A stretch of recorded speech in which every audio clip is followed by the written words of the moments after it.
کوئی اتنا خاص فرق محسوس نہیں ہو رہا، کیونکہ اس طاقت سے پہلے بھی زمین پر چلتا تھا اور اب بھی زمین پر چلتا ہوں، جہانگیر نے سنجیدگی سے جواب دیا۔ برخودار، تمہارا یہ سینس آف ہیومر کافی کمال کا ہے۔ ویسے پارٹی کے جیتنے کی خوشی میں ہم نے ہفتے کی شام ایک پارٹی کا اہتمام کیا ہے۔ شباب اور شراب دونوں کا انتظام ہے۔ اگر تم وہاں موجود ہوگے تو ہمیں خوشی ہوگی، رستم زمان نے خباثت سے آنکھ مارتے ہوئے کہا۔ شباب میں مجھے کوئی دلچسپی نہیں اور شراب میں پیتا نہیں، اس لیے ممکن ہے کہ میں پارٹی میں صرف آپ کی خوشی کی خاطر صرف چند لمحوں کے لیے آؤں، جہانگیر نے پانی کا گلاس لبوں سے لگاتے ہوئے کہا۔ شہزادے، یہ بات کہہ کر تو تم نے دل جیت لیا۔ تمہارا ہمارے لیے چند پل کے لیے آنا ہی کافی ہوگا۔ رستم زمان گہری مسکراہٹ لیے اپنے سامنے کھڑے خوبرو مرد کو دیکھ کر بولے۔ الحمدللہ، آج کا دن بہت زبردست تھا، میں بہت ہی خوش ہوں۔ بس میری یہی خواہش ہے اللہ کہ میرا پہلا مریض پلس پیارا سا دوست مائر ملک جلدی سے ٹھیک ہو جائے اور میں اپنی ماما کے پاس جلدی سے چلی جاؤں۔ اتنی دیر ہو گئی ہے، میں نے انہیں دیکھا نہیں۔ ویسے اللہ جی، کیا حویلی والے مجھے دیکھ کر خوش ہوں گے یا پھر وہ مجھ سے بات نہیں کریں گے؟ اللہ سے باتیں کرتی درِ شہوار اپنے بال سنوارتی اب بیڈ پر سونے کے لیے لیٹ گئی تھی۔ اللہ جی پلیز وہ سب مجھ سے مل کر خوش ہوں، لیکن اگر وہ ناراض ہوئے تو میں انہیں منا لوں گی، کیونکہ آپ تو جانتے ہیں کہ آپ کی درِ شہوار ہے ہی اتنی پیاری کہ سب کی دیوانی ہو جاتی ہے۔ اپنی بات کا خود ہی لطف لیتے وہ اوپر کی طرف دیکھ کر بولی۔ ٹھیک ہے اللہ جی، باقی باتیں کل کریں گے، اب مجھے نیند آ رہی ہے۔ اللہ حافظ، لو یو اللہ جی۔ اطمینان سے بات کرتے وہ درِ شہوار نے آنکھیں بند کی۔ یہ اس کی عادت تھی کہ سونے سے پہلے اپنی خاص باتیں وہ رب سے شیئر کرتی تھی۔ چند لمحے گزرے ہوں گے کہ کچی نیند میں مبتلا درِ شہوار کو اپنی کھڑکی کے کھلنے کی آواز آئی۔ اسی وجہ سے وہ فوراً اٹھ کر بیٹھ گئی۔ کون ہے بھائی؟ کس کی ہمت کہ وہ درِ شہوار خانزادہ کی کھڑکی پر دستک دے؟ سر پر اسکارف اوڑھتی درِ شہوار دبنگ انداز میں بولتی ہوئی اٹھ کھڑی ہوئی۔ اس کی رگوں میں پٹھانی خون تھا۔ ایسے کیسے ممکن تھا کہ وہ ڈر کر یا دبک کر بیٹھ جاتی؟ سلیپر پہنتے جیسے ہی اس نے قدم نیچے رکھا، اچانک کمرے کی بتی گل ہو گئی۔ اف، یہ لائٹ بھی ابھی جانی تھی۔ موبائل کی ٹارچ آن کرتے وہ اٹھی اور اس سے پہلے کہ وہ مڑتی کسی مضبوط سی چیز میں جا لگی۔ ہائے اللہ جی، یہ میرے کمرے میں کھمبا کہاں سے آ گیا؟ ایک دم سر کو رگڑتی وہ بے ساختہ 2 قدم مقابل سے پیچھے ہوئی، پھر اپنی ٹارچ مقابل کی آنکھوں میں مارتی ہوئی گرائی۔ پاگل ہو کیا؟ یہ تمہارا دماغ کھسکا ہوا ہے جو آدھی رات کو ایک خوبصورت دوشیزہ کے کمرے میں منہ اٹھا کر چلے آئے؟ ویسے مجھے کمزور تو بالکل بھی مت سمجھنا، کیونکہ اس وقت تم ایک خانزادی کے سامنے کھڑے ہو۔ ابھی تمہاری ہڈیوں کا سرما بنا دوں گی، چلو نکلو یہاں سے۔ سیویئر کی کالی گھنگور آنکھوں میں اپنی سرمئی آنکھیں ڈالے وہ گرا کر بولی۔ ایک ہیسٹ کے سامنے کھڑی وہ چڑیا ہیسٹ کی ہڈیاں توڑنے کی بات کر رہی تھی۔ ارد گرد کا پراسرار ماحول اس دبنگ چڑیا سے خاصا متاثر ہوا۔ میرے ساتھ چلو ڈاکٹر درِ شہوار، ایک مریض کو تمہاری مدد کی سخت ضرورت ہے۔ سیویئر درِ شہوار کو بازو سے پکڑتے سپاٹ لہجے میں بولا۔ کیوں بھائی، تم میرے مامے کے بیٹے ہو جو تمہارے ساتھ منہ اٹھا کر چل پڑوں؟ نہیں بھائی، تم نے کیا مجھے پاگل سمجھا ہے جو آدھی رات کو اپنے کمرے میں آنے والے منہ پر نقاب ڈالے چور ڈاکو کی بات کو سچ مان کر ساتھ چل پڑوں؟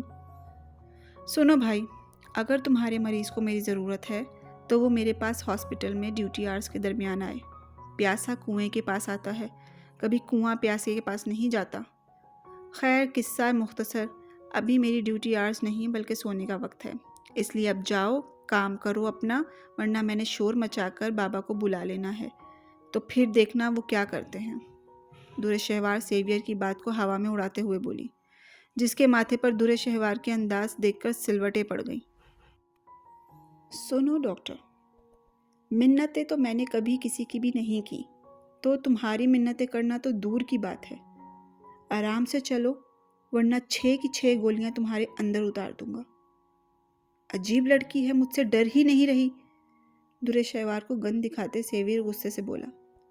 کیوں مسٹر XYZ، تم کیا جنزادے ہو جو تم سے ڈروں؟ درے شہوار کی زبان جو پھر سے فراٹے بھرنے کو تھی بندوق کو دیکھ کر رکی۔ اچھا ٹھیک ہے، چل رہی ہوں، لیکن اس کا مطلب یہ مت سمجھنا کہ تم سے ڈر کر جا رہی ہوں۔ وہ تو میں پیشے سے نرم دل ڈاکٹر ہوں جو کسی بھی مریض کو مرتے نہیں دیکھ سکتی۔ درے شہوار نے جوتا پہننے میں اپنا دفاع کیا۔ اور ہاں، 1 منٹ اپنے بابا کو اطلاع دے آؤں، پھر چلتی ہوں آپ کے ساتھ۔ ویسے آپ کا نام کیا ہے؟ درے شہوار نے معصومیت سے دروازے کی طرف جاتے ہوئے آنکھیں ٹپ ٹپا کر پوچھا۔ پاگل سمجھا ہے جو تمہارے بھاگنے کی کوشش نہ سمجھ پاؤں؟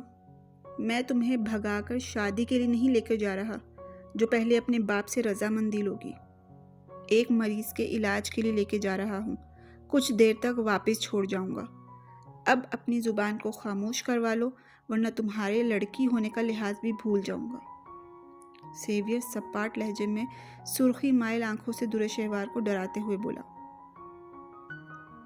جا تو رہی ہوں، یہ اپنی بڑی بڑی آنکھیں نکالنا بند کرو، اور میں یہ کھڑکی سے بندروں کی طرح نہیں جاؤں گی۔ سیڑھیوں سے آ رہی ہوں، تم یہیں سے جاؤ، اور یقین کرو کہ آپ کے مریض کو دیکھنے ضرور جاؤں گی، کیونکہ مجھے یقین ہے کہ بغیر جائے تم میرا پیچھا چھوڑنے والے نہیں۔ سیویر کو کھڑکی کی طرف جاتے دیکھ کر وہ بے نیازی سے بولی۔ اور پھر واقعی میں وہ کچھ دیر بعد اپنے میڈیکل باکس کے ساتھ گاڑی میں بیٹھ کر عجیب سی جگہ آ گئی جو درے شہوار جیسی لڑکی کے لیے سنسان اور بھوتیا علاقے سے کم نہیں تھی۔ بظاہر دیکھنے میں کچی آبادی میں موجود اس کچے ڈربے نما گھر کو دیکھ کر کوئی کہہ نہیں سکتا تھا کہ اس کے بیسمنٹ میں بہت خوبصورت جگہ موجود ہے، لیکن اس کی تاریکی اور خاموشی تو بالکل ڈراؤنی فلموں جیسی ہے۔ کہیں یہ شخص جن تو نہیں؟ ہائے، کہیں میں نے یہاں آ کر غلطی تو نہیں کر دی؟ دریا میں کودنے کے بعد درے شہوار سوچ رہی تھی پانی کا بہاؤ کہیں تیز تو نہیں۔ اس کمرے میں؟ سیویر کی آواز پر درے شہوار چونک کر اپنے خیالات سے نکلی اور کمرے میں داخل ہوئی، جہاں 8 سالہ لڑکا انتہائی تشویشناک حالت میں پڑا تھا۔ ساری فالتو سوچیں دور جا سوئی تھی۔ وہ تیزی سے اس بچے کی جانب بڑھی اور چیک کرتے ہوئے اس کے زخم صاف کرنے کے بعد ڈریسنگ کی۔ وہ اپنا کام کرتے وقت بالکل مختلف انسان لگ رہی تھی۔ نمبر 32، 5، 3، 4 اور مہک اس لڑکی کی پھرتی کو حیرانگی سے دیکھنے کے بعد اس کی آنکھوں سے بہتے آنسو دیکھتے ہوئے مزید حیرت کا شکار ہوئے، اور وہ اس بچے کی تکلیف پر رو رہی تھی۔ دیکھیے مسٹر XYZ، آپ جو بھی ہیں، میں نے پہلے آپ سے کچھ نہیں پوچھا کہ آپ کون ہیں، مجھے زبردستی یہاں کیوں لائے ہیں، لیکن مجھے اب جاننا ہے کہ اس بچے کے ساتھ آپ نے ایسا کیا کیا ہے کہ اس 8 سال کے بچے کی جینے کی ول پاور ختم ہو چکی ہے۔ اب وہ خود اپنی آنکھیں کھولنا نہیں چاہ رہا۔ وہ اتنی بری حالت میں کیوں ہے؟ درے شہوار اپنی سرخ آنکھیں سیویر کی آنکھوں میں ڈالے نڈر انداز میں بولی۔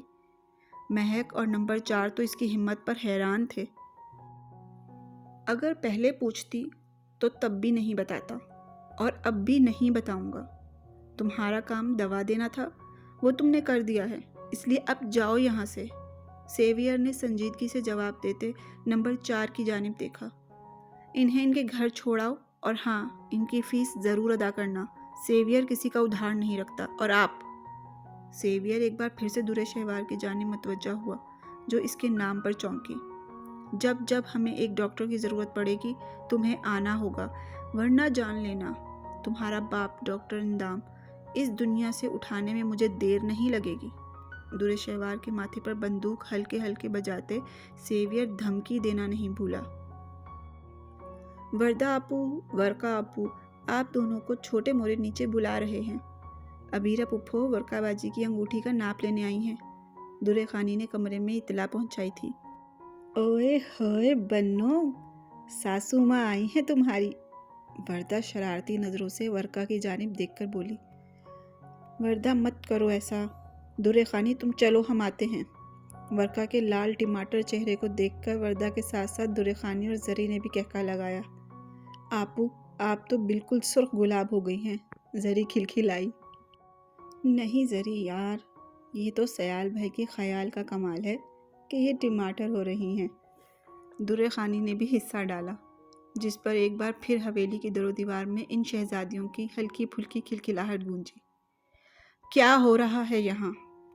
ادا جان جو ابھی ڈیرے سے واپس آ کر کمرے کی جانب جا رہے تھے، اپنے گھر کی رونق کو دیکھ کر وہیں رک گئے۔ کچھ نہیں ادا جان، وہ سب تیزی سے اپنے دوپٹے سنبھالتی ایک لائن میں کھڑی ہو گئی۔ وہ ادا جان ابیرہ پھپھو ورکا آپی کی انگوٹھی کا ناپ لینے آئی ہیں، تو بس اسی لیے انہیں بلانے آئی تھی۔ زری دانت نکالتے ہوئے بولی۔ ابیرہ بیٹی آئی ہے؟ اچھا اچھا، تو تم لوگ یہاں کیوں کھڑی ہو؟ بچی کو لے کر نیچے جاؤ، میں بھی فریش ہو کر آتا ہوں۔ زری کے سر کو ہلکے سے تھپتھپاتے ادا جان نرمی سے بولتے ہوئے آگے بڑھ گئے، تو ان سب نے کھل کر سانس لی۔ ادا جان بہت نرم دل کے مالک تھے، انہوں نے کبھی بے جا پابندیاں نہیں لگائیں، لیکن پھر بھی ان کی طبیعت میں موجود رعب اور دبدبے کا ہی یہ کمال تھا کہ وہ سب ان کے سامنے ادب سے رہتی تھی۔